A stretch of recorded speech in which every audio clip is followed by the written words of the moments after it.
الحمد لله الذي نور قلوبنا بنور الإيمان وزين إيماننا بالأنوار الأحاديث والقرآن أرسل رسوله بالهدى ودين الحق ليظهره على الدين كله ولو كره المشركون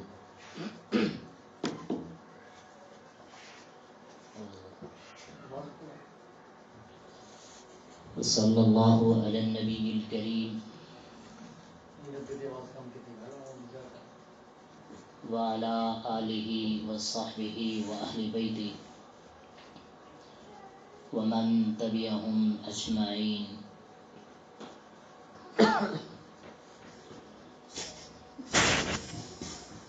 اعوذ باللہ من الشیطان الرجیم. بسم اللہ الرحمن الرحیم.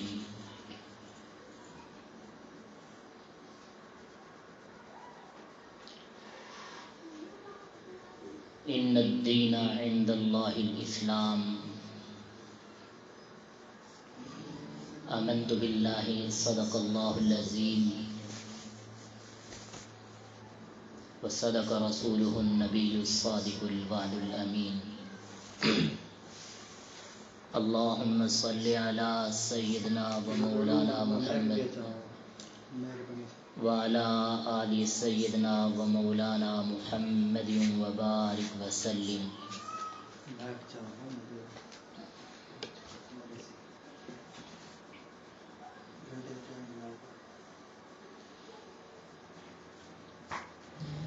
سماعت فرمانے والی میری اسلامی ماؤ بہنوں، اللہ رب العزت کا احسان ہوا کہ ہمیں دین متین، دین حنیف، دین اسلام کی سمجھ بوجھ کے لیے چند لمحے مل بیٹھنے کی سعادت عطا فرمائی.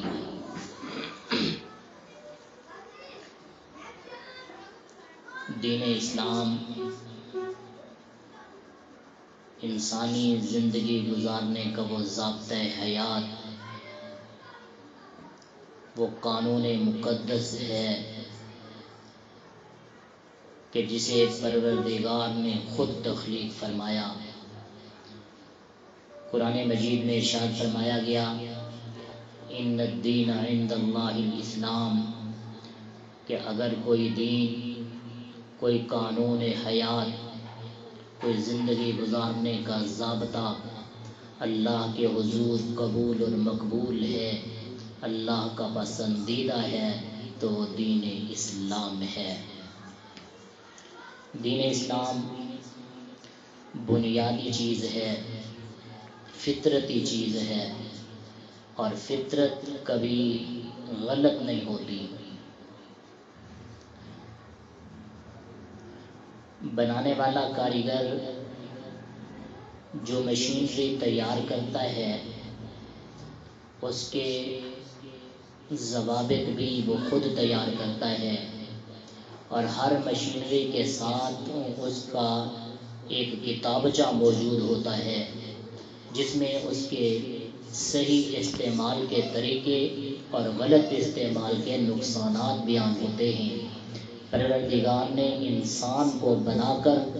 ان کو مسلمان بنایا، پھر ان کو زندگی گزارنے کا قانون خود بتلا دیا کہ لوگوں اس راستے پہ چلو گے تو کامیاب ہو جاؤ گے، اور اگر اس کے خلاف کرو گے تو یہ تکلیف اور یہ مصیبتیں آپ کو گھیریں گی. اور اس کے علاوہ یہ بات بھی ہوگی کہ وہ بنانے والا، وہ چلانے والا، وہ سب کچھ عطا کرنے والا خالق کائنات آپ سے ناراض بھی ہو جائے گا. یقین جانیے کہ جنت میں جب رب العالمین مسلمانوں کو،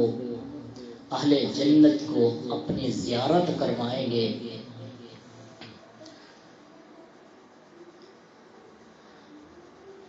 تو جنتی آدمی ایک زیارت کرنے کے بعد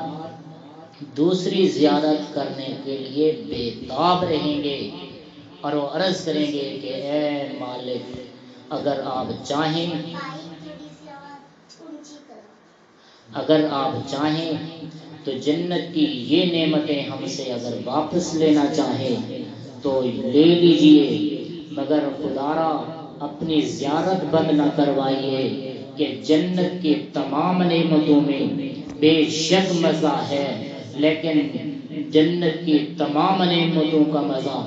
ایک طرف جو خلاق لم یزل کی زیارت کا مزہ ہے وہ جنت کی تمام نعمتوں سے بھی زیادہ ہے۔ اور دوسری طرف دیکھیے جہنم ہے، ہر قسم کا عذاب ہے، جس طرح جنت میں ہر قسم کی فراوانی ہے اسی طرح جہنم میں ہر قسم کا عذاب ہے، آگ بھی ہے، سردی بھی ہے، پیپ بھی ہے، اور بہت سی چیزوں کا انسان کو عذاب مل رہا ہوگا، لیکن جہنمی ایک وقت میں سارے اکٹھے ہو کر یوں بھی پروردگار سے عرض کریں گے کہ اے رب کریم یہ جہنم بہت بڑی بری جگہ ہے، بہت ہی عذاب کا ٹھکانہ ہے، اگر آپ چاہو تو اس عذاب کو جو برداشت کے قابل میں نہیں ہے پھر بھی اگر چاہو تو اسے 1000 گنا اور بڑھا دو کہ جہنمی آدمی اس کو برداشت کر سکنے کی جرت محسوس کر سکتے ہیں، لیکن جو خلاق لم یزل کی ناراضگی ہے یہ جہنم کے عذاب کو 1000 مرتبہ بڑھانے کے باوجود بھی یہ ناراضگی اس عذاب سے بہت زیادہ ہے۔ اللہ سے وہ درخواست کریں گے کہ اگر آپ جہنم کا عذاب اس سے بھی اور بڑھا دیں تو برداشت کیا جا سکتا ہے، لیکن جو آپ کی ناراضگی ہے یہ برداشت کے قابل نہیں ہے۔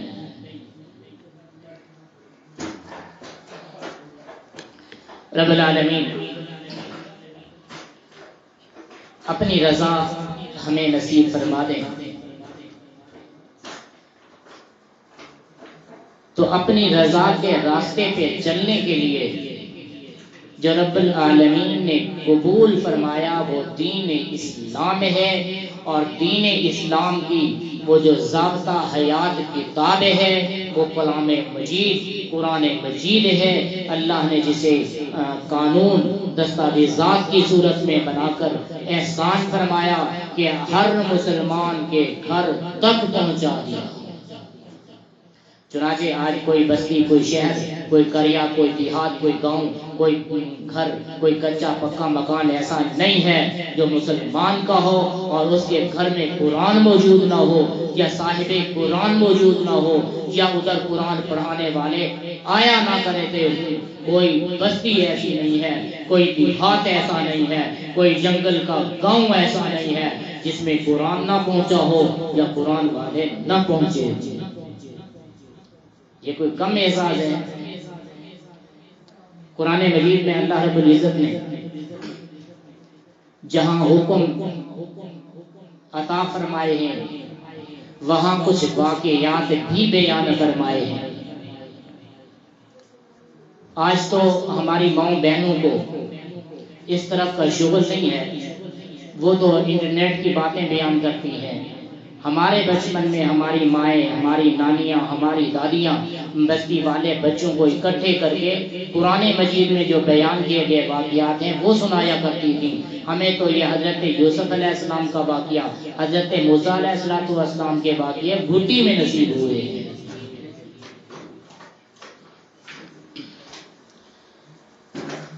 تو قرآن مجید میں اللہ رب العزت نے جو واقعے بیان کیے ہیں یہ اصل میں صرف خوش فہمی کے لیے نہیں، قوم کو ہنسانے رلانے کے لیے نہیں، بلکہ اس لیے ہے کہ اس سے عبرت حاصل کی جائے، اس سے اللہ رب العزت کی خوشنودی تلاش کی جائے، اور اس سے وہ راز تلاش کیے جائیں جو انسان کی کامیابی کے لیے مرکوز ہیں۔ میرے سامنے ایک واقعہ ایسا بھی ہے،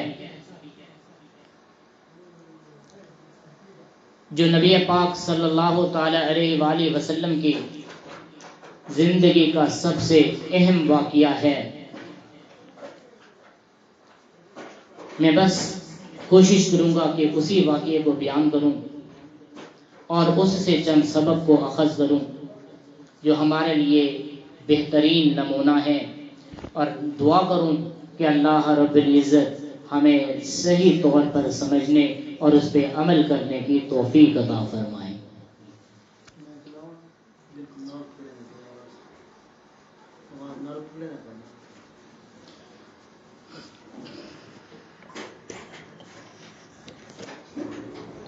کہ نبی پاک صلی اللہ تعالی علیہ وآلہ وسلم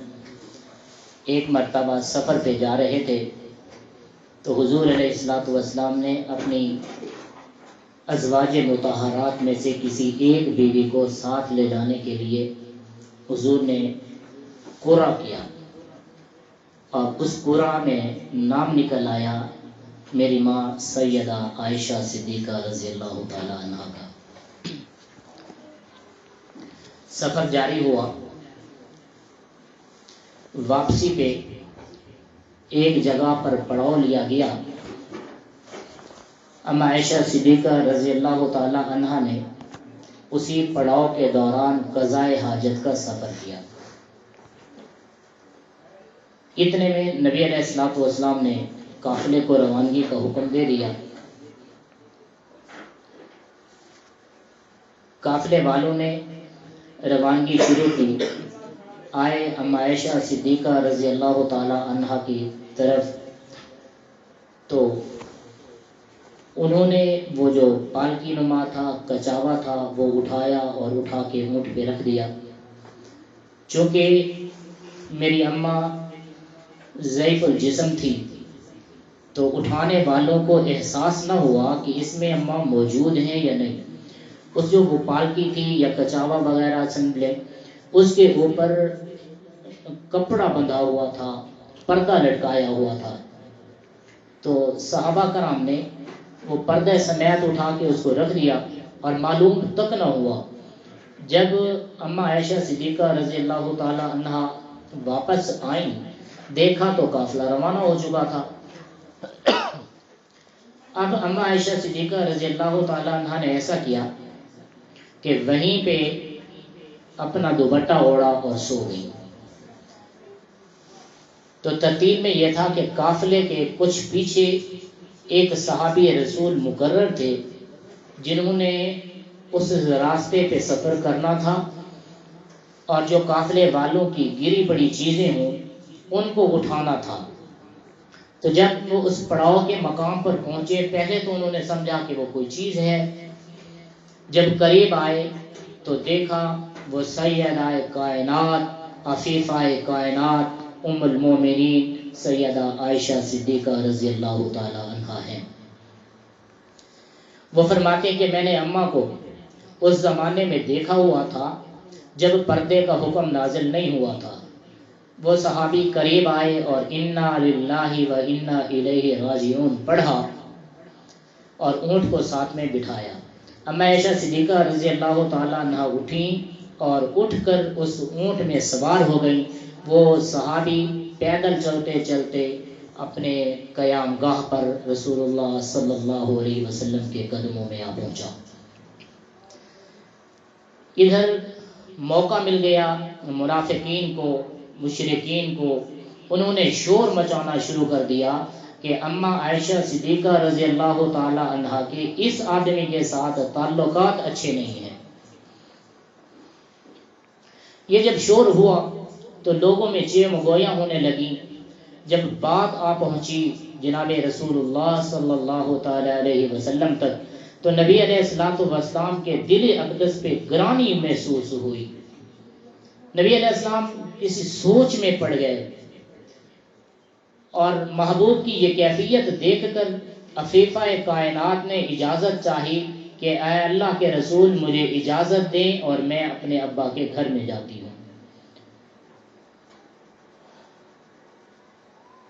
محبوب علیہ الصلوۃ والسلام کا یہ معمول مبارک تھا کہ جب بھی وہ اما عائشہ صدیقہ اجازت چاہتی تو حضور پوچھتے کب آؤ گے؟ اچھا آج نہ جاؤ، کل چلے جانا، شام کو چلے جانا. لیکن اب کے بار ایسا ہوا، ادھر اماں نے اجازت چاہی، ادھر رسول اللہ نے انہیں اجازت مرحمت فرما دی. ان خبروں کا علم جناب ابوبکر صدیق رضی اللہ تعالی عنہ کو بھی ہو گیا، وہ بھی پریشان تھے. ام عائشہ صدیقہ اس طرف تشریف لے آئیں تو جناب ابوبکر صدیق رضی اللہ تعالی عنہ کی کیفیت بھی دیدنی تھی. تو حضرت ابوبکر صدیق نے آگے بڑھ کر اپنی بیٹی عفیفہ کائنات، سیدہ کائنات، طاہرہ مطہرہ، محبوب خدا رضی اللہ تعالی عنہا سے جا کر پوچھا کہ اے عائشہ تیرے متعلق شہر میں ایسی خبریں ہیں، اگر کوئی اس میں بات ہے تو مجھے بتا دے، اگر نہیں ہے تو اللہ رب العزت کی طرف رجوع کر لے. تو اما عائشہ صدیقہ رضی اللہ تعالی عنہا نے اپنے والد گرامی حضرت ابوبکر صدیق رضی اللہ تعالی عنہ سے ایک جملہ کہا. انہوں نے کہا کہ میں کسی کو صفائی نہیں دینا چاہتی، بس میری ذات کا علم خلاق عالم کو ہے جو علام الغیوب ہے. میں بجائے کسی کی صفائی پیش کرنے کے، میں اس پروردگار کے آگے اپنے آنسو بہا کر اس کے سامنے درخواست کرنا چاہتی ہوں. مجھے امید ہے کہ میرا پروردگار میرے لیے کوئی سبیل نکال دے گا.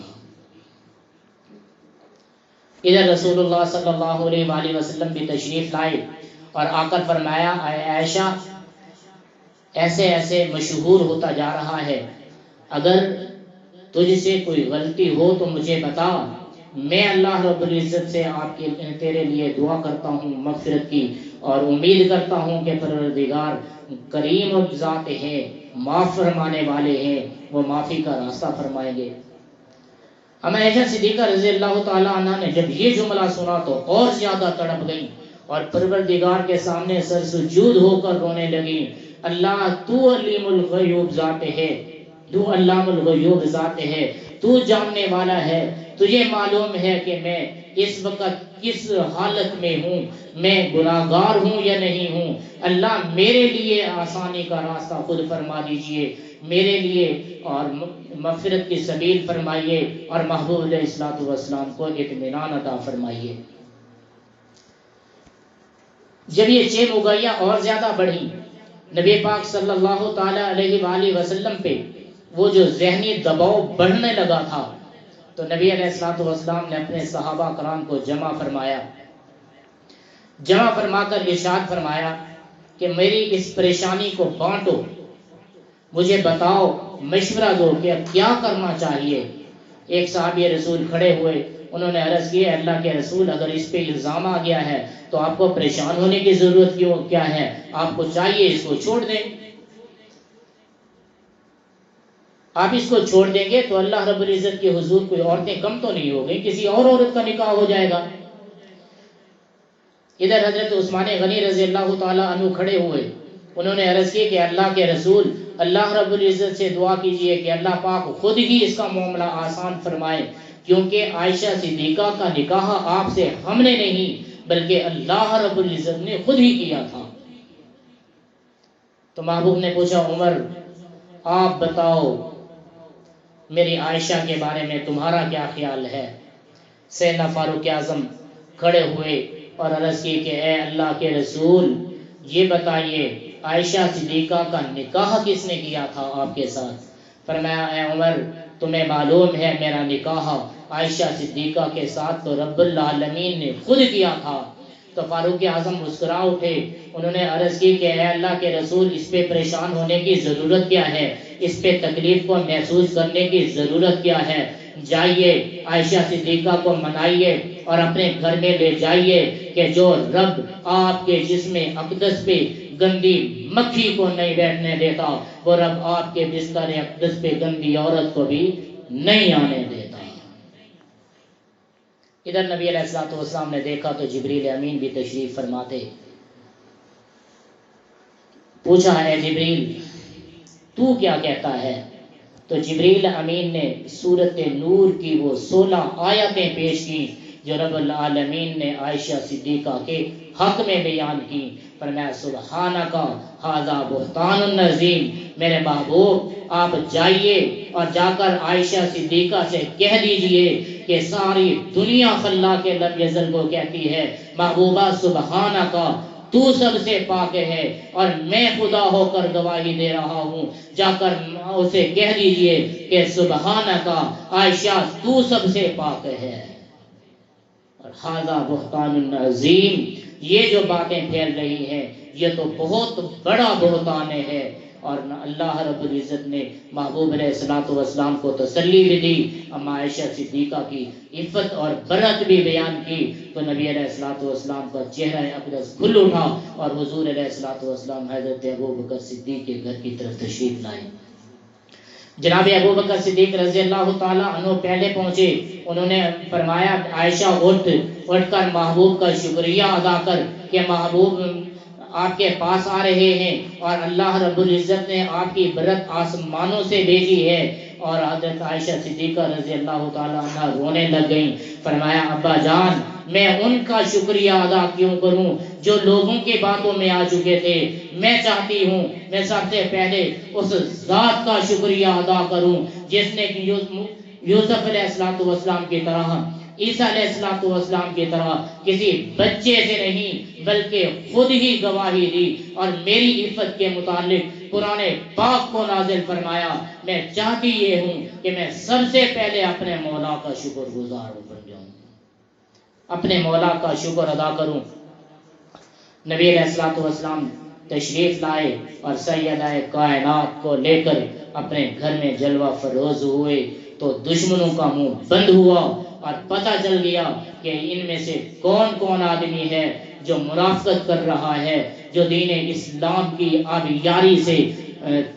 پریشان ہو چکا ہے، اور وہ چاہتا یہ ہے کہ اپنے قول اور فعل سے ایسا کردار ادا کیا جائے جیسے دین اسلام یا بانیان اسلام بدنام ہوں، اور وہ اسی نقطہ نظر کو لے کر آگے بڑھ رہا تھا تاکہ پیغمبر کی بڑھتی ہوئی تبلیغ، صحابہ کا بڑھتا ہوا تقدس یہ معیوب بن جائے اور دنیا مسلمان ہونے سے رہ جائے۔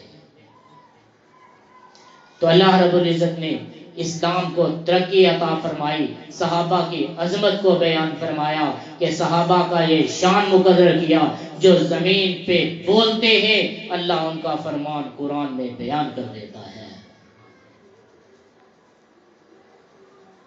اور امہات المومنین کی عفت کو بیان فرما دیا۔ یہ 4 چاند لگ گئے، منافق اس وقت سے لے کر آج تک پریشان ہیں، وہ 1000 الزامات لگانے کے باوجود کسی ایک الزام میں آج تک کامیاب نہ ہو سکے ہیں، نہ ہو سکتے ہیں۔ اللہ نے عزت عظمت کل بھی اسلام کی بڑھائی تھی، کل بھی پیغمبر علیہ السلام کی عزت عظمت بڑھائی تھی، کل بھی صحابہ اور اہل بیت کی عزت و عظمت کا پھریرا لہرایا تھا، آج بھی ان کے تقدسات کو 4 چاند لگے ہوئے ہیں۔ کوئی کتا جتنی مرضی آئے منہ کر کے بھونک لے، ان کی شان میں کمی نہ کل آئی تھی نہ آج آ سکتی ہے۔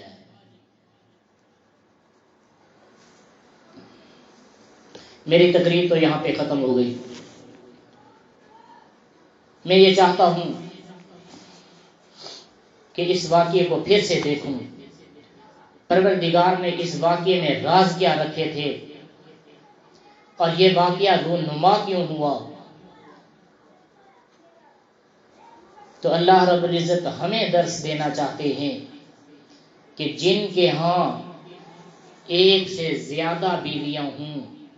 انہیں چاہیے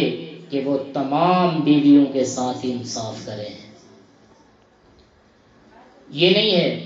کہ جو زیادہ پیاری ہو بس اس کو اپنے ساتھ رکھیں اور جس سے پیار کا معاملہ کچھ کم ہے اس کو چھوڑے رکھیں۔ نہیں، نبی علیہ السلام نے ایسا نہیں کیا۔ نبی علیہ السلام نے کثرت ازواج کے باوجود بھی کسی کو سفر تک لے جانا ہوتا تو قرعہ اندازی کرتے اور جس میں قرعہ نکل آ جاتا اس کو اپنے ساتھ لے کر جاتے۔ اور یہ بیویوں کی شان تھی کہ جس کا قرعہ نکل آتا، جو پیغمبر علیہ السلام کے ساتھ جا رہی ہوتی تھی، کسی ایک عورت نے بھی اس کی مخالفت نہیں کی یا پیغمبر علیہ السلام کو اس کے متعلق نہیں روکا۔ اور ہمارے ہاں کیا ہوتا ہے، ایک آدمی اگر دوسری شادی کر لے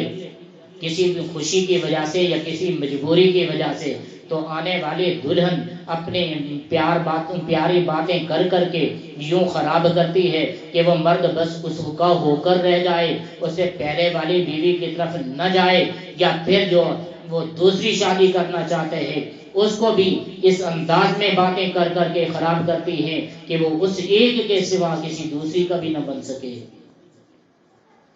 حالانکہ نبی علیہ الصلوۃ والسلام نے سب سے پہلے ایک بیوہ عورت سے شادی کی، اپنی کم عمری میں اس بڑی عمر کی خاتون سے شادی کی۔ یہ امت کے لیے سبق تھا کہ کوئی شخص آگے آ کر یہ نہ کہے کہ یہ بیوہ ہو گئی ہے، اس سے شادی کیسے کی جائے۔ نبی علیہ الصلوۃ والسلام نے شادی کر کے دکھا دی کہ اگر کوئی بیوہ عورت سے شادی کرے، میری سنت سمجھ کر کرے، تو اس کو شادی کرنے کا ثواب بھی ہوگا، سنت پہ عمل کرنے کا ثواب بھی ہوگا۔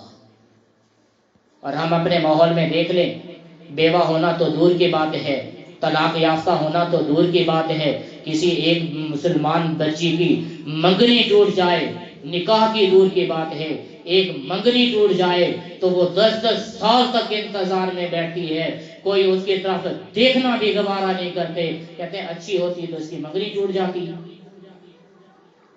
اور ہماری جو بڑی مائیں ہوتی ہیں، بڑی بوڑھی مائیں ہوتی ہیں، وہ بھی روکتی ہیں، اس سے شادی نہ کرنا، اس کے ساتھ پیغام نکاح نہ بھیجنا، کیونکہ اس کی تو منگنی ٹوٹی ہوئی ہے۔ کس قدر معیوب ہے یہ بات، پیغمبر علیہ الصلوۃ والسلام نے بیوہ عورتوں سے شادی کر کے اور پھر بڑی عمر کی لڑکیوں عورتوں سے شادی کر کے یہ امت کو پیغام دے دیا ہے کہ کسی کو بھی ضائع نہ کریں، کوئی بھی رات کی تنہائی میں پریشانی کے عالم میں نہ گزارے، کوئی میری بیٹی اپنی جوانگی کو دیواروں کے ساتھ نہ گزارے۔ امت کو چاہیے کہ وہ اس سے ایک نکاح کے بعد اگر کیفیت ہے، اگر جرت ہے، اگر مالی استعداد ہے تو اسے چاہیے دوسری شادی کر لے، پھر اگر اس کے باوجود بھی اس کے بعد استعداد ہے تو اسے تیسری شادی کا حکم بھی ہے، چوتھی شادی کا حکم بھی ہے۔ یہاں ہمارے ہاں تو یہ ہے کہ عورتیں روکتی ہیں ایک شادی کر لیں اور اس پہ اگر طلاق دے دی تو اتنے لاکھ روپے دے گا، دوسری شادی کرے گا تو اتنی لاکھ روپے دے گا، اگر تیسری شادی کرے گا تو اس کو طلاق دینے والے معاملات بھی طے کرے گا، شادی کرنے والے بھی معاملات طے کرے گا، پھر وہ ساری زندگی جیل میں بھی گزارے گا کہ اس نے دوسری اور تیسری شادی کیوں کی۔ حالانکہ عرب کے علاقوں میں جاؤ، وہاں بچیوں نے بینر اٹھائے ہیں، وہ کہتی ہیں تزوجوا مثانی وثلاثا ورباع ان کنتم رجالا، اگر تم مرد ہو تو تمہیں چاہیے کہ تم دوسری شادی کرو، تیسری شادی کرو، چوتھی شادی کرو۔ یہاں عورتیں بھی برداشت نہیں کرتی اور سوکنے بھی برداشت نہیں کرتی اور وہاں والدین بھی برداشت نہیں کرتے، لیکن پیغمبر علیہ الصلوۃ والسلام نے تو ایک شریعت نافذ کی ہے، ایک سنت دی ہے، ایک طریقہ کار دیا ہے کہ انصاف کا راستہ پکڑو، انصاف کے ساتھ تمہیں چاہیے کہ تم میری سنتوں پہ عمل کرتے ہوئے اگر شادی بھی کرو تو ان میں بھی اس طرح کا حال رکھو کہ وہ بھی راضی ہو اور دوسری آنے والی بھی راضی ہو۔ قرآن نکالا گیا، یہ قرین انصاف تھا اور سب عورتوں نے مل کر اس کو بھیجا، یہ محبت کا تقاضا تھا۔ آج کوئی ہم میں سے یہ محبت کر کے دکھائے تو وہ اس دنیا میں بھی کامیاب ہوگی۔ ایسی عورت جب فوت ہو جائے گی، یقین جانیے اس کی قبر سے خوشبو نکلے گی، دنیا کو بتا دے گی کہ سچائی کا راستہ یہی ہے جو رسول اللہ نے بتایا ہے، اور خوبصورتی کا راستہ یہ ہے جو رسول اللہ کی سنتوں پہ عمل ہے۔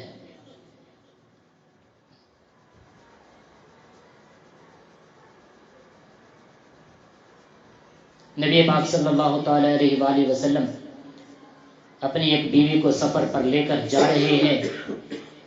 تو وہ بیوی جو مقدسہ کائنات ہے، جو عفیفہ کائنات ہے، جو سیدہ کائنات ہے،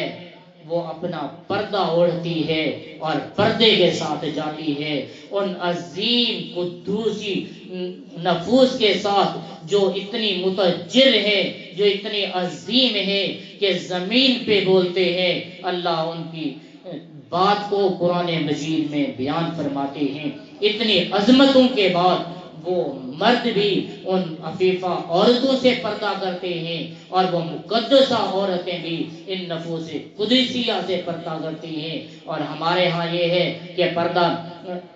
معیوب سمجھا جا رہا ہے، پردے کو وہ پتھروں کے زمانے سے تشبیہ دی جاتی ہے، حالانکہ وہ جو اللہ کا گھر ہے، بیت اللہ ہے، آج بھی غیرات میں ڈھکا ہوا ہے۔ یہ پردہ کسی کمزوری کا نشان نہیں ہے، پردہ عظمت کا نشان ہے، پردہ حیا کا نشان ہے، پردہ ایمان کا نشان ہے، پردہ غیرت کا نشان ہے۔ پردے میں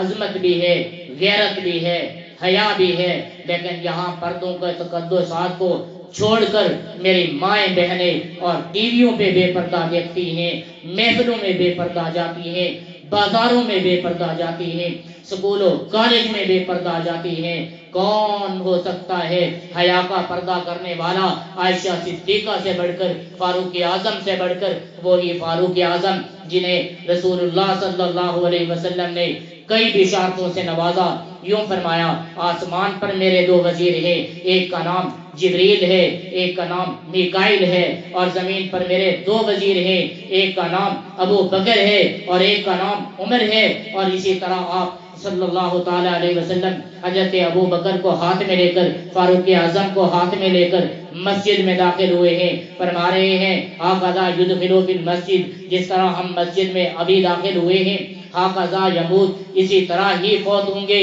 ہاکذا یبعث یوم القیامہ، اسی طرح قیامت کے روز کھڑے کیے جائیں گے، ہاکذا یدخلوا فی الجنہ، ہم جنت میں بھی اسی طرح ساتھ ہوں گے۔ اتنی عظمت کے مالک وہ شخصیت کہ پیغمبر علیہ السلام نے فرمایا لو کان نبی بعدی لکان عمر، اگر میرے بعد کوئی اس قابل ہوتا کہ اللہ جس کو نبوت عطا فرمائے تو وہ عمر فاروق تھا، اللہ رب العزت اس کو ضرور نبی بناتے۔ فرمایا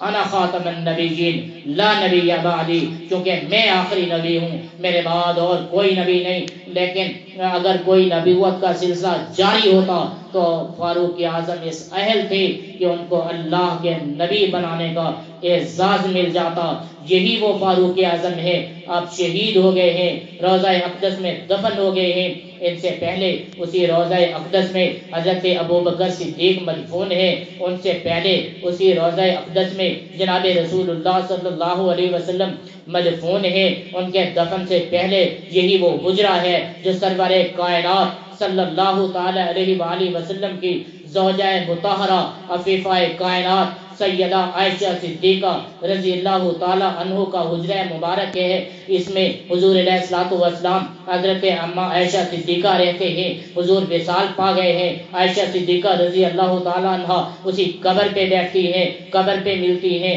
وہاں پہ درود و سلام پڑھتی ہیں۔ سیدنا ابو بکر صدیق آ گئے ہیں، وہ بس درود و سلام کا سلسلہ جاری ہے، جو قبر پہ سونے کا سلسلہ تھا آج روک دیا گیا۔ بعد میں فاروق اعظم بھی اسی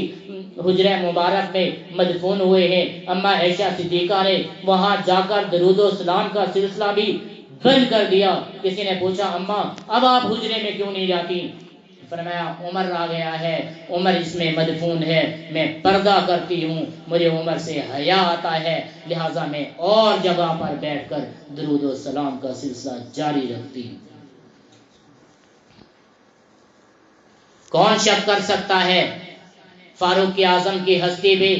کون شک کر سکتا ہے عائشہ صدیقہ کی ذات پہ، جب یہ مبرہ،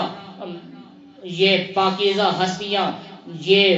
نفوس قدسیہ جب ایک دوسرے سے پردہ کرتے ہیں، ہم جو گناہوں میں لتڑے ہوئے ہیں، ہم جو گندے ماحول میں پھنسے ہوئے ہیں، ہمیں تو ان سے بڑھ کر، ان سے بہت زیادہ حیاداری کے ساتھ پردہ کرنا چاہیے۔ جائے کہ میری بہنیں یہ کہیں کہ پردہ حیا کا ہونا چاہیے، پردہ آنکھ کا ہونا چاہیے، کیا میری آنکھ میں وہ تقدس ہے جو حضرت علی کے پاس تھا؟ کیا میری آنکھ میں وہ تقدس ہے جو عثمان غنی کے پاس تھا؟ کیا میری آنکھ میں وہ تقدس ہے جو فاروق اعظم کے پاس تھا؟ ایک مرتبہ ایسا ہوا، رسول اللہ صلی اللہ علیہ وآلہ وسلم تشریف فرما تھے، کمرہ اقدس میں دروازہ کھٹکتا ہے، بندہ آتا ہے، جناب یہ علی المرتضیٰ ہے، فرمایا آنے دو، وہ آ جاتے ہیں اور اما عائشہ صدیقہ بھی ساتھ میں بیٹھی ہوئی ہے، اب دروازہ بجتا ہے، فاروق اعظم آئے ہیں، جناب آنے دو، اما عائشہ صدیقہ بھی بیٹھی ہیں، ابو بکر صدیق بھی ہیں، فاروق اعظم بھی تشریف لائے ہیں،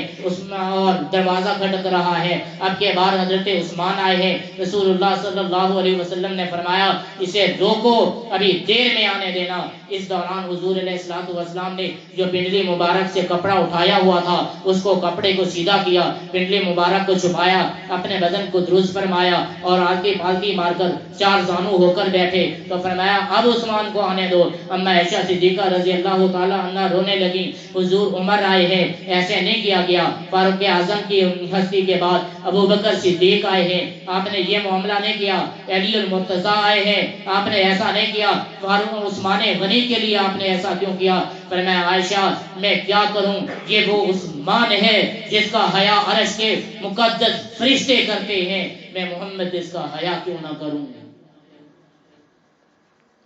وہ عثمان غنی رضی اللہ تعالی عنہ سیدہ عائشہ صدیقہ سے پردہ کرتے ہیں، سیدہ حفصہ سے پردہ کرتے ہیں، سیدہ میمونہ سے پردہ کرتے ہیں، پیغمبر علیہ الصلوۃ والسلام کی تمام بیویاں عثمان غنی سے بھی پردہ کرتی ہیں، علی المرتضیٰ سے بھی پردہ کرتی ہیں۔ میں پوچھنا چاہتا ہوں کیا ان جیسی مقدس ہستیوں پہ کوئی شک کی نگاہ سے دیکھ سکتا ہے یا دیکھنے کی اس کو اجازت مل سکتی ہے؟ اگر نہیں ہے تو آج وہ کون مقدسہ بہن ہے، آج وہ کون میرا مقدس بھائی ہے جس پہ اعتبار کر لیا جائے کہ اس کو پردے کی ضرورت نہیں ہے یا پردہ اس کے لیے بہتر نہیں ہے؟ ہمیں تو حکم یہ ہے کہ اپنے سگے ماموں کے بیٹے سے پردہ کروں، چاچے کے بیٹے سے بھی پردہ کریں اور پھوپھی کے بیٹے سے بھی پردہ کریں، کہ جائے کہ میری بہنیں محلے کے شہردار کے کسی بھی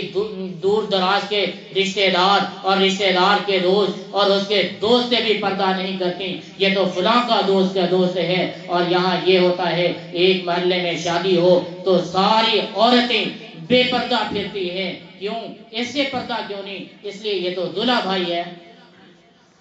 اور دلہا بھائی سے پردہ پیغمبر علیہ الصلوۃ والسلام کی شریعت میں لازم ہے، اور یہاں اپنے بھائی جو خامد کا بھائی ہے اس سے پردہ لازم ہے، جو چچا کا بیٹا بھائی ہے اس سے پردہ لازم ہے، جو خالہ کا بیٹا بھائی ہے اس سے پردہ لازم ہے، جو ماموں کا بیٹا بھائی ہے اس سے پردہ لازم ہے۔ تو یہاں تو دلہا بھائیوں سے بھی پردہ نہیں کیا جا رہا۔ یہ سبق ہمیں دے رہا ہے، یہ واقعہ ہمیں درس دے رہا ہے کہ اگر ان مقدس نفوس سے، ان قدسیہ جماعت سے پردہ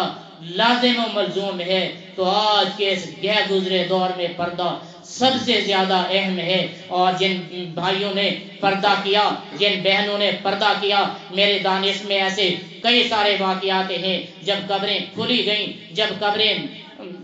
توڑی گئیں، نکلی وہ لاشیں تو ان کی قبروں سے خوشبوئیں مہک رہی تھیں۔ جو پردے دار تھے، جو بے پردہ عورتیں وہاں سے قبروں میں نکلی تو ان کا حال یہ تھا کہ ان کے ہونٹوں پہ ہم نے بچھو کو ڈستے ہوئے دیکھا، ان کے چہرے پہ ہم نے سانپ کو ڈستے ہوئے دیکھا۔ یہ زیادہ دور کا واقعہ نہیں ہے، میں نے ملتان میں ایسا واقعہ دیکھا ہے، میں نے سید پور میں ایسا واقعہ دیکھا ہے، راجن پور میں ایسا واقعہ دیکھا ہے، میں نے یہ کروڑ پکا کے ساتھ ایسا واقعہ دیکھا ہے، جو عورتیں پردے کا انکار کر کے ننگے بدن میں پھرتی تھیں، ننگے سر پہ پھرتی تھیں، بازاروں میں وہ زینت بنتی تھیں۔ آج ان کی قبریں کھول کر دیکھو، خدا کی قسم ان کی قبروں سے بدبو بھی آ رہی ہے، چہرے کعبے سے ہٹے ہوئے بھی ہیں، جسم پہ سانپ اور بچھو ڈس بھی رہے ہیں اور پردے وہاں بھی کھلے ہوئے ہیں۔ تو یہ واقعہ ہمیں بتا رہا ہے پردہ کیجئے۔ اور اس سے ایک سبق یہ بھی نکلتا ہے کہ قافلے والے عظمتوں کے ساتھ روانہ جب ہو رہے ہوں تو ان کے پیچھے بھی ایک آدمی ایسا ہونا چاہیے جو اپنے قافلے کی حفاظت کے لیے نکلے، اپنے قافلے کی حفاظت کے لیے نکلے۔ اور ایسا بھی ہے کہ سفر پہ جانے والا اگر ہمت ہے تو اکیلا جائے، اگر ہمت نہیں رکھ سکتا تو اپنی بیوی کو ساتھ لے جائے۔ محبوب علیہ الصلوۃ والسلام اپنی بیویوں میں سے کسی بیوی کو ساتھ لے کر جا کر یہ ہمیں درس دے رہے ہیں کہ اپنے تقدسات کو مضبوط رکھا جائے اور اپنے حقوق کو پورا کیا جائے۔ یہاں پر عورتیں اپنے خرید و فروخت کے معاملے میں اپنے خامدوں کو پریشان کر رہی ہے، جناب ایسا کپڑا ہونا چاہیے، پھر اس پہ ایسی کڑھائی ہونی چاہیے، مان لے کہ فلاں عورت نے جوتی ایسی پہنی ہے، ہمیں ویسی جوتی لے کر ملنی چاہیے، اور فلاں عورت نے کپڑے ایسے پہنے ہیں، ہم نے کچھ بھی ہونا ہے، ادھار منگوانا ہے، رشوت دلانی ہے، سود پہ قرضہ لینا ہے، پھر بھی اس طرح کے کپڑے بنانے ہیں، اور خامد کا کوئی احتیاط نہیں، خامد کا کوئی احترام نہیں، اپنے اس جوان کو پریشان کر کے رکھتی ہیں یہ عورتیں کہ کڑھائی بھی ایسی ہونی ہو، سلائی بھی ایسی ہونی ہو۔ ہم کیا کریں، محلے میں تو ہماری ناک کٹ رہی ہے، فلاں کی بہن نے ایسے کپڑے پہنے، میرے کپڑے نہیں ہیں، فلاں کی بیوی نے یوں جوتا خریدا ہے، میرا اس طرح کا جوتا نہیں ہے۔ یہ عورتیں جو مجبور کر رہی ہیں، پیغمبر علیہ الصلوۃ والسلام کے اس واقعے نے ہمیں درس دیا ہے، نہیں، جس کیفیت میں اس کا خامد اس کو رکھے اس عورت کو قبول کرنا چاہیے، اسی کیفیت میں رہنا چاہیے۔ چنانچہ جو عورت اپنی بیوی پہ راضی، جو عورت اپنے خامد پہ راضی ہو، وہ جنت میں فاطمہ الزہرا کی قرابت میں ہوگی۔ سیدہ خدیجہ رضی اللہ تعالی عنہ نے ارشاد فرمایا کہ جو عورت اپنے خامد پہ اس حالت میں راضی رہی کہ اس کے ساتھ غربت بھی برداشت کرے، تنگدستی بھی برداشت کرے، اور اس کی پریشانیوں میں اس کا سہارا بھی بنے، قیامت کے روز وہ میری بیٹی سیدہ کائنات اور سیدہ آل جنت کی عورتوں کی سردار سیدہ فاطمہ زہرا رضی اللہ تعالی عنہا کے ساتھ میں جنت میں عیاشی کرے گی، خوشی منائے گی۔ اور جو عورت اپنے خامد کو پریشان کرے، اس پہ خامد ناراض ہو، میرے اور آپ کے پیغمبر صلی اللہ تعالی علیہ وسلم نے فرمایا جو عورت اس حالت میں مر جائے کہ اس کے اوپر اس کا خامد ناراض ہو تو وہ عورت جنت میں نہیں جا سکے گی، عذاب جہنم کی حقدار بنے گی۔ ہماری آنکھوں کے سامنے یہ مشاہدہ بھی آیا ہے، سندھ کی ایک جگہ پر ایک آدمی کی دو عورتیں تھیں، اس کی کسی لڑائی کی وجہ سے اس کا قتل ہو گیا۔ جب پولیس وہاں پہنچی، پولیس نے قبر کشائی کی تو اس آدمی کی جب لاش نکالی گئی تو اس کے کفن کا ایک ٹکڑا ثابت تھا، اس کے جسم کا ایک حصہ ثابت تھا، اس کا دوسرا حصہ مٹی کھا چکی تھی، کفن بھی جل چکا تھا، ہڈیاں بھی ختم ہو چکی تھیں۔ تو کسی نے پوچھا یہ کیا وجہ ہے، تو کہنے والوں نے کہا یہ اس کی دو بیویاں تھیں، ایک بیوی سے اس کے مراسم صحیح تھے، دوسری بیوی اس کے لیے رویا کرتی تھی، یہ اس کی طرف توجہ نہیں کرتا تھا۔ تو اللہ کے لم یزل نے یہ معاملہ ساری دنیا میں دکھا دیا۔ یہ عام کی بات ہے، آج کی بات ہے، میں آپ کو لے چلوں کچھ پیچھے عرصے، جب مقدس دور تھا، جب قرب نبوت تھی، جب لوگوں کے پاس تقوی اور طہارت تھی، اس وقت قاضی تھے جو شریعت کے مطابق فیصلہ کرتے تھے۔ ایک قاضی وقت نے اپنے مرنے سے پہلے نصیحت کی کہ جب میں مر جاؤں میرے 3 دن کے بعد قبر کو کھولنا، میری لاش کو دیکھنا، جو کیفیت بنی ہو پوری قوم کے سامنے میری کیفیت کو بیان کرنا۔ جب لوگوں نے پوچھا ایسا وجہ کیا ہے، ایسا معاملہ کیا ہے، آپ تو نیک آدمی ہیں، تقوی طہارت والے ہیں، دیندار آدمی ہیں، آپ نے آج تک خلاف شریعت کوئی فیصلہ نہیں کیا، پھر یہ کیا وجہ ہے؟ انہوں نے فرمایا ہاں میرے پاس ایک کیس آیا تھا، میں نے دیکھا اس میں ایک میرا دوست تھا، ایک انجاننے والا تھا، میں نے ان دونوں کی بات کو سنا، اگرچہ فیصلہ میں نے شریعت کے مطابق کیا تھا لیکن جو دوست تھا اس کی بات سننے میں نے توجہ زیادہ کی تھی۔ غیر کے مقابلے میں جو دوست تھا، دوست کی بات سننے میں توجہ زیادہ کی تھی، بس یہی جرم ہے۔ جب وہ قاضی صاحب فوت ہو گئے، ان کی قبر کو کھولا گیا تو پورا جسم سلامت تھا، پورا کفن سلامت تھا، چہرہ کعبے کی طرف تھا، جسم نرم و نازک تھا، خوشبو بھی مہک رہی تھی، کفن بھی تازہ رکھا ہوا تھا، جسم بھی ویسے کا ویسا رکھا تھا۔ مزید جب دیکھا گیا تو پتہ چلا صرف ایک کان کو مٹی کھا گئی، جس کان سے اس نے دوست کی بات کو توجہ سے زیادہ سنا تھا۔ تو یہاں جو حقوق پورے نہیں ہوتے تو ہم قبر میں اس کا کیا جواب دیں گے، محشر میں کیا جواب دیں گے؟ نبی پاک صلی اللہ تعالی علیہ وآلہ وسلم نے اپنی بیوی کو ساتھ رکھ کے یہ قوم کے لیے ایک راہ بنا دی کہ پوری قوم کو چاہیے سنتوں پہ عمل کرتے ہوئے حقوق اور فرائض کو برابر برابر ادا کرے. کہیں ایسا نہ ہو کہ کسی ایک کا حق اس کی حقوقیت سے بھی زیادہ ملتا رہے، اور کوئی ایسا نہ بھی ہو کہ جس کا حق مارا جائے اور وہ قیامت کے روز پر تکیہ کر کے بیٹھے کہ قیامت کا دن آئے گا ہم حساب لیں گے. اس سے بھی اور آگے چلیں.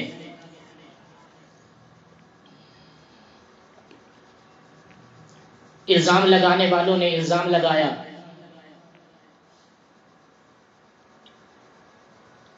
اس صادقہ پر، اس پاکیزہ عورت پر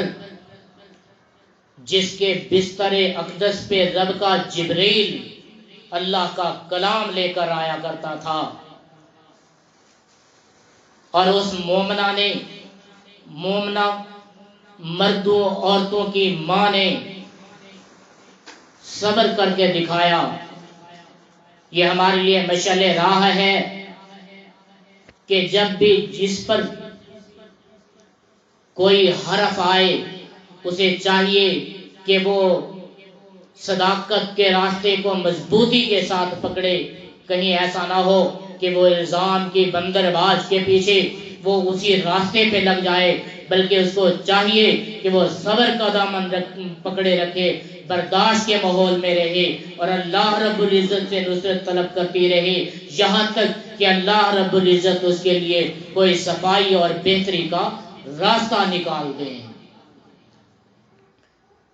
یہاں یہ ہوتا ہے کہ کسی عورت پہ اگر کوئی حرف آ جائے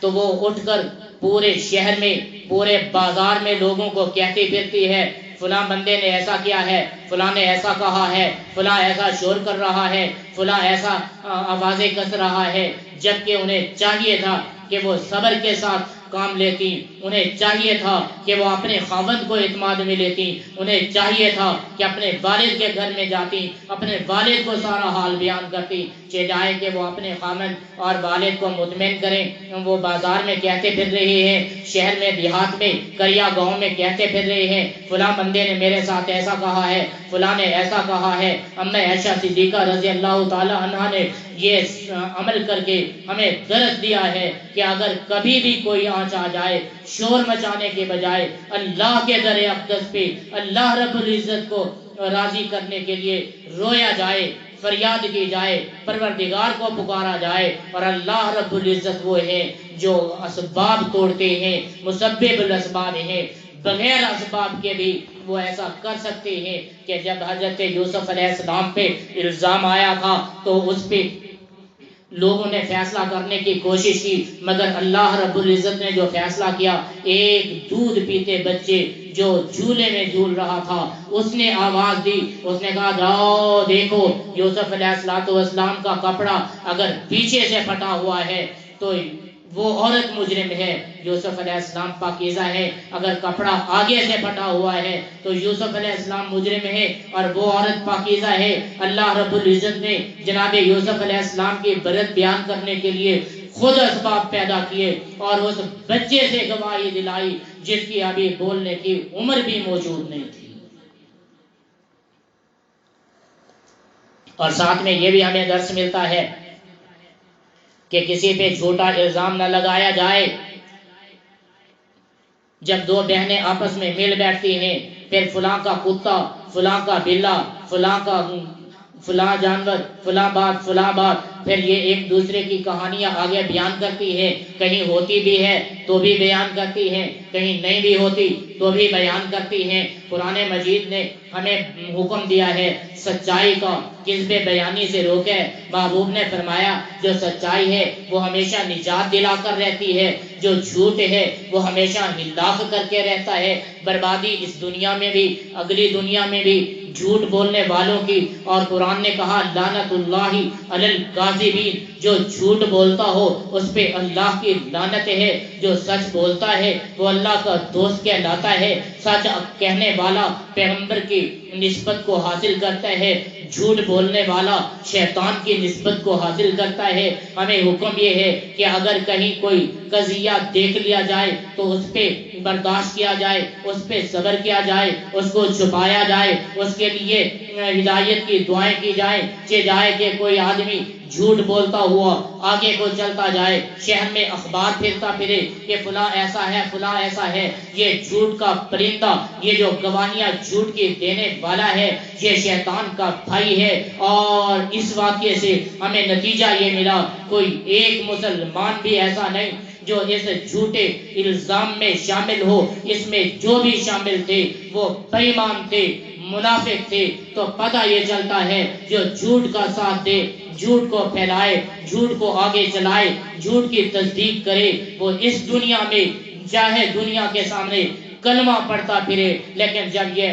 فوت ہوگا تو کلمے کے خلاف فوت ہوگا، منافق ہو کر مرے گا، اور جب قیامت کے روز یہ کھڑا ہوگا تو انہی منافقوں کے ساتھ کھڑا ہوگا۔ اور کافروں کے لیے اللہ رب العزت نے بہت دردناک عذاب بنا رکھا ہے، جہنم کافروں کے لیے تیار کی گئی ہے۔ ہاں اگر کوئی مسلمان جائے گا تو چند دنوں کے لیے، لیکن جو کافر ہیں ہم فیہا خالدون، وہ ہمیشہ ہمیشہ کے لیے رہیں گے۔ ان میں جو چھوٹا کافر ہے اوپر کے طبقے میں، جو بڑا کافر ہے اس سے نچلے کے طبقے میں، جو اس سے بڑا کافر ہے اس سے نچلے کے طبقے میں، جو اس سے بڑا کافر ہے اس سے نچلے کے طبقے میں، لیکن جو منافق ہے وہ سب سے بڑا کافر ہے کہ جہنم کے سب سے نچلے درجے میں ہے۔ ان المنافقین فی الدرک الاسفل من النار، جو جہنم کے سب سے نیچے درجے میں ہے وہ منافق ہے، جو کافروں سے بھی بڑا کافر ہے، جس کے لیے عذاب جہنم بھی سب کافروں سے بڑا عذاب ہے۔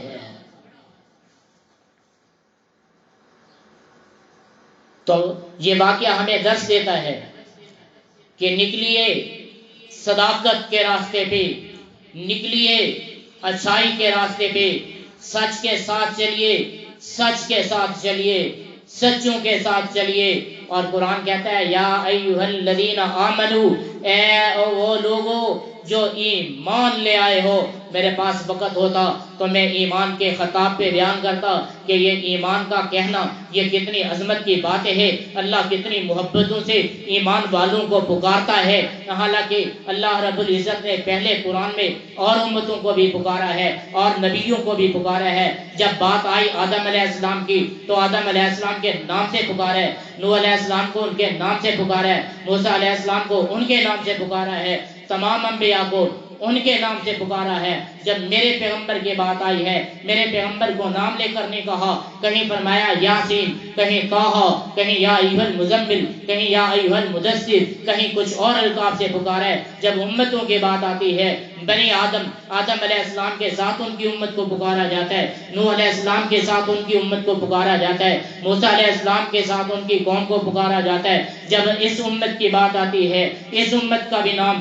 نہیں لیا جاتا اور خطاب دیا جاتا ہے عظمت کے ساتھ۔ جیسے پیغمبر کو عظمتوں کے ساتھ پکارا گیا، اس طرح اس امت کو بھی عظمتوں کے ساتھ پکارا گیا۔ اور بڑی عظمت پروردگار نے جو اس امت کے لیے پسند کی وہ ایمان ہے کہ ایمان بہت بڑی چیز ہے۔ دنیا میں اگر ساری نیکیاں موجود ہوں، ایمان نہ ہو تو سب کچھ ناقص سے ہے۔ اگر کچھ بھی نہ ہو، ایمان باقی ہو تو امید کی جا سکتی ہے کہ پروردگار اس پہ کرم کا معاملہ فرمائے اور اسے قبولیت کے مقام تک پہنچائے۔ اس لیے اللہ رب العزت نے ایمان کے تخاطب کے ساتھ مسلمانوں کو بلایا، اے وہ لوگوں جو ایمان لے کر آئے ہو، اور فرمایا کونوا مع الصادقین، سچے لوگوں کے ساتھ ہو جاؤ، نیک لوگوں کے ساتھ ہو جاؤ۔ کفر سے جس طرح بچتے ہو اس طرح کذب سے بھی بچو، اس طرح منافقت سے بھی بچو۔ اور یہ واقعہ ہمیں احساس دلا رہا ہے کہ کتنے ہیں وہ لوگ جو منافق ہیں، جو منافقوں کے ساتھ ہیں، وہ بھی اسی طرح کے عذاب میں ملوث ہوں گے، منافقوں کے ساتھ اس جہنم میں جائیں گے۔ اور منافقانہ طرز کے لیے انسان کے لیے یہ بھی کافی ہے کہ وہ کسی بات کو بغیر تصدیق کے آگے پھیلائے۔ سنی سنائی باتوں کو جو بندہ آگے پھیلا دیتا ہے، یہ بندہ بھی بچے کہ کہیں یہ منافقت کے زمرے میں تو نہ آ جائے۔ اور یہ واقعہ ہمیں ایک درس دیتا ہے، جب کوئی بھی معاملہ پیش آ جائے، گھر والوں کو، شہر والوں کو، کسی جماعت والوں کو، کسی مدرسہ والوں کو، تو انہیں چاہیے کہ وہ خود فیصلہ نہ کرے بلکہ جماعت کے ساتھ مشاورت کر لے۔ شاورہم فی الارض، اللہ نے پیغمبر علیہ السلام کو جو صحابہ عطا فرمائے تھے، اس لیے عطا فرمائے تھے کہ پیغمبر علیہ السلام اپنے معاملات میں ان صحابہ سے مشورہ کر لیں۔ اور ہمارے ہاں ہر بندہ بڑا بننے کے فکر میں ہے، بڑوں کی ناقدری کرتا ہے، کیوں جی مجھے پوچھنے کی کیا ضرورت ہے۔ حالانکہ صحابہ کرام نے یہ عمل کیا، پیغمبر علیہ السلام نے بھی عمل کیا، پیغمبر نے صحابہ سے، حالانکہ صحابہ کا علم پیغمبر کے علم کے برابر نہیں ہے، پیغمبر کی عظمت کے ان کی عظمت برابر نہیں ہے، پیغمبر کے وقار کے برابر ان کا وقار نہیں ہے، لیکن باوجود اس کے پیغمبر ہیں، اسی نفوس قدسیہ سے مشورہ کرتے ہیں۔ یہ اس لیے کہ ہمارے لیے سنت بنے، راہ ہدایت بنے، یہ ہم کو ایک سبق حاصل ہو کہ ہمیں بھی چاہیے کہ ہم اپنے کسی کاز میں، کسی کام میں، کسی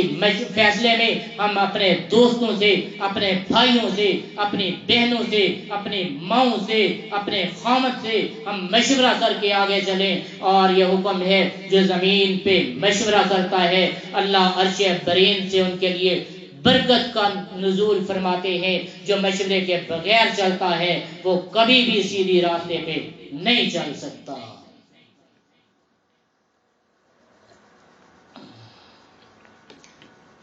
اور اس بات کی قلت ہماری نوجوان بہنوں کے پاس ہے، جو اپنے ماں باپ کے مشورے کے بغیر چلنا چاہتی ہیں، اور خصوصاً یہ تعلیم کالجوں اور یونیورسٹیوں میں پائی جا رہی ہے کہ ہر ایک اپنی اپنی مرضی پہ چلے، اور اپنی مرضی، پھر یہ مرضی کا معاملہ یہاں تک نکلا کہ وہ اپنے بڑوں سے مشورے کے بغیر نکل کر، اور پھر پیغمبر علیہ السلام کے مشورے سے بھی اور آگے گزر کر اپنے جسم اور اپنی مرضی کے دعوے کرنے والی ہے۔ خدا کی قسم یہ بھول ہے، یہ غلط راستہ ہے۔ پیغمبر جیسی عظیم المرتبت ہستی کو، جو امام الانبیاء ہے، جو سرتاج الانبیاء ہے، جو محبوب کائنات ہیں، جو پروردگار کے محبوب نظر ہیں، وہ ہستی بھی مشورے کے بغیر اگر کام نہیں کرنا چاہتے تو ہمیں کتنی مجبوری ہوگی مشورہ کرنے کی، اپنی ذات کے لیے، اپنے کاج کے لیے، اپنے کام کے لیے، اپنی تعلیم کے لیے، اپنی جان کے لیے، اپنے رشتے ناطے کے لیے۔ اور بہنیں آج اپنے مقدروں کو خود بنانے کے چکر میں ہیں، دنیا سے کہتی پھر رہی ہے، یہاں تو بحث مباحثہ ہوتے، آپس میں سہیلیاں بیٹھتی ہیں، میرے 2 یار ہیں، اس کا 1 یار ہے، وہ فلاں سے شادی کرنا چاہتی ہے، وہ فلاں سے شادی کرنا چاہتی ہے، مجھے تو فلاں رشتے کے لیے مجبور کر رہا ہے۔ حالانکہ چاہیے یہ تھا کہ یہ دوستانہ نہ ہوتا، اللہ کی رضا ہوتی، اللہ کی رضا ان کے ساتھ نہیں، اپنے والدین کے ساتھ ہوتی، اپنے بہن بھائیوں کے ساتھ ہوتی، اور اپنے بڑے بزرگوں کے ساتھ ہوتی، پھر ان سے مشورہ لیا جاتا۔ حالانکہ شریعت نے بھی یہی مجبور کیا ہے کہ کوئی لڑکی اپنا نکاح اپنی مرضی سے نہیں کر سکتی جب تک کہ اس کا ولی اس سے راضی نہ ہو، اور جب ولی بھی،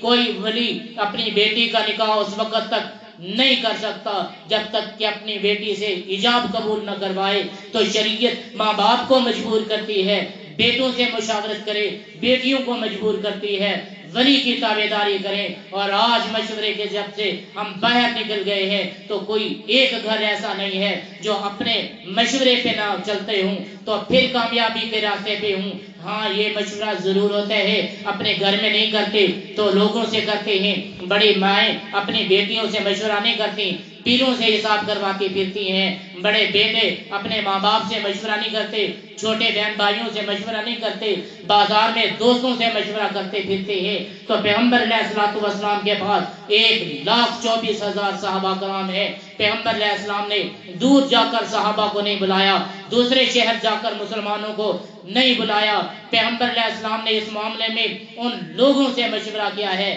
جو لوگ پیغمبر کے قریب موجود تھے۔ تو یہ سنت ہمیں ہے، یہ راستہ ہمارے لیے ہے، یہ طریقہ ہمارے لیے ہے کہ ہمیں مشورہ ان لوگوں سے کر لینا چاہیے جن کے ساتھ ہمارا شب و روز کا واسطہ ہے، یعنی وہ بہن بھائی ہیں، وہ ماں باپ ہیں، یا قریب کے بزرگ اور رشتہ دار ہیں۔ لیکن جو آدمی مشورے کو چھوڑ کر کسی اور طریقے سے اپنا عمل کرنا چاہے گا، خدا کی قسم وہ اس دنیا میں بھی کامیابی نہیں حاصل کر سکتا، اور قیامت کے روز محبوب صلی اللہ علیہ وآلہ وسلم کی نظر اقدس میں اپنی نظریں بھی نہیں ملا سکے گا کہ محبوب نے باوجود اس کے کہ وحی مقدسہ آتی ہے، ایک ایک معاملے پہ جبریل امین آتے ہیں، اللہ کا قرآن بیان ہوتا ہے، ما ینطق عن الہوا ان ہوا الا وحی یوحی، پیغمبر اپنی مرضی سے کوئی کام بھی نہیں کرتے جب تک کہ ان کو وحی نازل نہ ہوتی ہو، باوجود اس کے پیغمبر صحابہ سے مشورہ کرتے ہیں۔ تو ہمیں کتنی مجبوری ہوگی مشورہ کرنے کی۔ یہ واقعہ ہمیں درس دیتا ہے حضور علیہ الصلوۃ والسلام جس طرح اپنے قریب کے دوستوں سے مشورہ کر رہے ہیں، اپنے رشتہ داروں سے مشورہ کر رہے ہیں، ہمیں بھی چاہیے کہ اپنے ہر معاملات میں اپنے قریبیوں سے مشورہ کریں۔ انشاءاللہ العزیز یہ دنیا ہمارے لیے کامیابی کا گھر بن جائے گی، اور آخرت بھی ہمارے لیے کامیابی کا گھر بن جائے گی اگر ہم اس سے ایک قدم اور آگے بڑھ لیں کہ مشورہ دوستوں سے نہیں، رشتہ داروں سے، رشتہ دار دور کے نہیں، قریب والوں سے، قریب والوں سے نہیں، گھر والوں سے، اور اس سے بڑھ کر بھی اگر ہم یہ مشورہ قرآن سے لے لیں، حدیث سے لے لیں، پیغمبر کی شریعت سے لے لیں، فقہ سے لے لیں، ائمہ مجتہدین سے یہ مشورہ لے لیں، تو خدا کی قسم جنہوں نے فقہ کے سمندر میں ڈوب کر غوطے زنی کر کے بہت بڑے قیمتی موتی علم کے اپنی کتابوں میں بند کر کے ہمیں دیے ہیں، اگر ہم مشورہ ان سے کر لیں تو میرا وجدان یہ کہتا ہے ہمارے دنیا بھی بن جائے گی، ہمارا دین بھی بن جائے گا، اور وہ سکون جو ان مشاورت کرنے والوں کو، وہ سکون جو ائمہ مجتہدین کو، وہ سکون جو صحابہ کرام کو، وہ سکون جو پیغمبر صلی اللہ علیہ وسلم کو ملا کرتا تھا، آج ہمیں اسی تقدس میں، اسی گھر میں، اسی ماحول میں وہ سکون میسر ہو سکتا ہے۔ نتیجہ یہ نکلا کہ اس واقعہ سے ہم ایک ایک پہلو سے سبق حاصل کریں، اور ایک ایک سبق پہ ہم عمل پیرا ہوں، تو ہمارے سبق کا راستہ اللہ کا قرآن ہے، پیغمبر کی وحی ہے، پیغمبر کی شریعت ہے، پیغمبر کی سنت ہے، پیغمبر کی حدیث ہے، جسے جمع کیا ائمہ مجتہدین نے۔ مجھے کبھی ٹائم ملا میں بیان کروں گا کہ اماموں نے کتنی کتنی محنت کی۔ وہ امام ابو حنیفہ کون تھے، امام احمد ابن حنبل کون تھے، امام شافعی کون تھے، امام محمد کون تھے، اور امام ابو یوسف کون تھے، امام محمد بن اسماعیل البخاری کون تھے،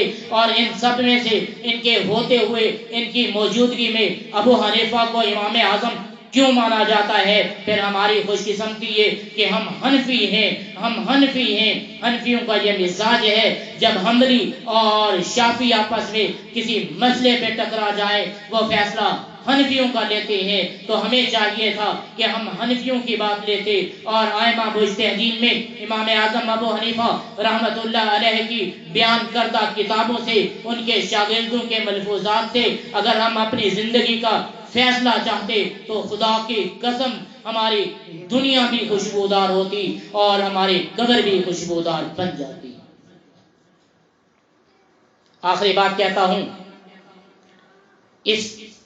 سارے واقعے میں اللہ رب العزت نے منافقوں کو بے نقاب کیا اور مظلوموں کا ساتھ دیا، اور قرآن پاک کو نازل کیا۔ تو ہمیں بھی چاہیے کہ ہم اپنے معاملات میں، اپنی پریشانیوں میں، اپنی تکلیفوں اور ضرورتوں میں قرآن مجید کو اپنا معاون بنائیں، قرآن مجید سے اپنی لو لگائیں، قرآن مجید سے اپنا حال نکالیں کہ وہ قرآن مجید جو ہدی للمتقین ہے، وہی قرآن مجید جو شفا و رحمت للمومنین ہے۔ تو ہم اس شفا کو کیوں چھوڑ دیں؟ ہمارے ہاں بیماری ہوتی ہے، ایک دوسرے سے علاج کا پوچھتے ہیں، جناب یہ ارکان ہو گیا ہے، کہاں سے علاج کرانا چاہیے؟ کوئی کہتا ہے ملتان جاؤ، کوئی کہتا ہے رحیم یار خان جاؤ، لوگ کراچی تک جاتے ہیں کیونکہ فلاں کو اسے شفا ملی ہے، فلاں کو اسے شفا ملی ہے، لہذا وہاں تک سفر کیجئے، شفا حاصل کیجئے۔ جب قرآن کہتا ہے کہ امت کو شفا، صحابہ کو شفا، تابعین کو شفا، تبع تابعین کو شفا اور مجتہدین کو شفا اسی قرآن سے ملی ہے، تو ہمیں چاہیے کہ ہم زندگی کا ایک ایک معاملہ اسی قرآن سے حل کروائیں۔ ہمارا جسم بیمار ہو، شفا قرآن ہے، ہمارا روح بیمار ہو، شفا قرآن ہے، ہمارا معاشرہ بیمار ہو تو قرآن شفا دیتا ہے، معاشیت خراب ہو قرآن شفا دیتا ہے، عقیدہ خراب ہو قرآن شفا دیتا ہے، عمل خراب ہو قرآن شفا دیتا ہے، ماحول خراب ہو قرآن شفا دیتا ہے، نفرت کی بیماری ہو قرآن شفا دیتا ہے، عدم اعتماد کی بیماری ہو قرآن شفا دیتا ہے، عدم تقوی کی بیماری ہو قرآن شفا دیتا ہے، عقیدہ حیات النبی کا معاملہ ہو قرآن شفا دیتا ہے، اور ولایت کی عظمت کا معاملہ ہو قرآن شفا دیتا ہے، اور انکار حدیث کا معاملہ ہو قرآن شفا دیتا ہے، عذاب قبر کا معاملہ ہو قرآن شفا دیتا ہے، جنت کے داخلے کی ضرورت ہو قرآن شفا دیتا ہے، جہنم سے بچنے کی تکلیف ہو قرآن شفا دیتا ہے۔ تو اتنی بڑی شفا، اتنا بڑا سمندر، اتنا بڑا دواخانہ، اتنی بڑی طاقت ہمارے ہر گھر میں موجود ہے، تو ہمیں کیا یہ مصیبت ہے کہ گھر میں رکھی ہوئی چیز کو چھوڑ کر ہم دنیا داروں کے پاس جا رہے ہیں، ان سے مشورہ لیتے ہیں جنہیں اپنے آپ کی خبر نہیں ہے، ان سے جا کر تعویذ لیتے ہیں، جو نماز تک نہیں پڑھتے ہم ان سے جا کر اپنا حال دل کہتے ہیں، جن کی تربیت انٹرنیٹ کی تربیت ہے، جو قرآن سے واقف نہیں ہے۔ تو ہمارے یہاں یہ ماحول کی خرابی ہے، تو اسے شفا ملے گی قرآن سے ملے گی، محبوب کی سنت سے ملے گی، اللہ کے بیان کردہ ان وظائف سے ملے گی، اللہ کے بیان کردہ ان واقعات سے ملے گی، اللہ کے بیان کردہ ان احکام سے ملے گی، رسول اللہ کے زندگی میں پیش آئے ہوئے ان معجزات سے ملے گی، ان واقعات سے ملے گی، ان سبق سے ملے گی۔ وہ صحابہ کرام جن کا ہم پہ احسان ہے، یحفظونہ و یرونہ بدقت و امانہ، جنہوں نے مشقت اور امانت کے ساتھ ان چیزوں کو محفوظ بھی کیا اور آگے روایت بھی کیا، پھر ہم تک پہنچایا۔ وہ صحابہ کرام جو مکے اور مدینے کے رہنے والے تھے، خدا کی قسم میری بہنوں، ہم یہاں رات کو تڑپتے ہیں، اللہ سے دعائیں کرتے ہیں، اللہ ایک مرتبہ تو کعبہ دکھا دے، اللہ ایک مرتبہ تو مدینہ دکھا دے۔ وہی لوگ جو کعبے میں رہنے والے تھے، جو مدینے میں رہنے والے تھے، آج ملتان میں سوئے ہوئے ہیں، مکران میں پہنچے ہوئے ہیں، کابل میں آرام کر رہے ہیں، کوئی دیوبند میں سو رہے ہیں، کوئی احمد پور میں ہے، کوئی بہاول پور میں ہے، کوئی پشاور میں آئے ہوئے ہیں، کوئی چین کی دیوار کے نیچے آرام کر رہے ہیں۔ میں پوچھنا چاہتا ہوں، یہ جو مکے اور مدینے کے رہنے والے لوگ تھے، وہ کون سی چیز تھی جنہوں نے مکہ بھی چھڑوایا، مدینہ بھی چھڑوایا اور پوری دنیا پہ گھومنے کے لیے ان کو مجبور کر دیا تھا؟ یہ ان کا احسان ہے کہ سوائے کلمت اللہ کے، سوائے شریعت اسلامیہ کے، سوائے نفاذ اسلامیہ کے ان کا اور کوئی کام نہیں تھا۔ وہ شریعت جو انہوں نے مکہ سے لی تھی، مدینہ سے لی تھی، یہاں تک لے کر آئے، اور انہی کے صدقے سے ہمیں کلمہ نصیب ہوا، نماز نصیب ہوئی، تجارت نصیب ہوئی، شادی نصیب ہوئی، ایمان نصیب ہوا، ایقان نصیب ہوا، عمل نصیب ہوا اور امان نصیب ہوا۔ تو آج ہمیں چاہیے کہ ان قدوس نفس عظیم شخصیت، عظیم المرتبت ذات کے ہم تابع داری کریں، ان کے ایصال ثواب میں آگے رہیں، ان کی نقش بندی کریں، ان کے نقش پہ ہم عمل کریں، ان کے طریقہ کار پہ عمل کریں۔ اگر وہ لوگ جو مدینہ کو چھوڑ کر احمد پور کی سرزمین پہ سوئے ہوئے ہیں، جاؤ خدا کی قسم ان کی قبروں کی زیارت کرو تو ان کی قبروں سے آج بھی خوشبو مہک رہی ہے۔ اگر ہم نے اپنا عمل ان کے طرز پہ کیا، قرآن کے حکم پہ کیا، فرمودات نبوی میں عمل کیا، ہم نے انٹرنیٹ کو چھوڑ کر، لوگوں کی گندی رسم و رواج کو چھوڑ کر، برے لوگوں کی بری عادتوں کو چھوڑ کر اگر ہم نے تقدسات کا راستہ استعمال کیا، اختیار کیا، تو میں کہہ سکتا ہوں کہ انشاءاللہ العزیز ہمارے مرنے کی دیر ہے، ہماری قبروں سے بھی خوشبوئیں جاری ہو جائیں گی۔ اللہ رب العزت ہمیں اپنے راستے میں قبول فرما لیں۔ اللہ رب العزت ہمیں سچائی عطا فرمائے اور سچے لوگوں کا دامن پکڑنے کی توفیق عطا فرمائے۔ پیغمبر علیہ الصلوۃ والسلام کے نقش قدم پہ چلنا اللہ رب العزت ہمیں نصیب فرمائے۔ وما علینا الا البلاغ المبین۔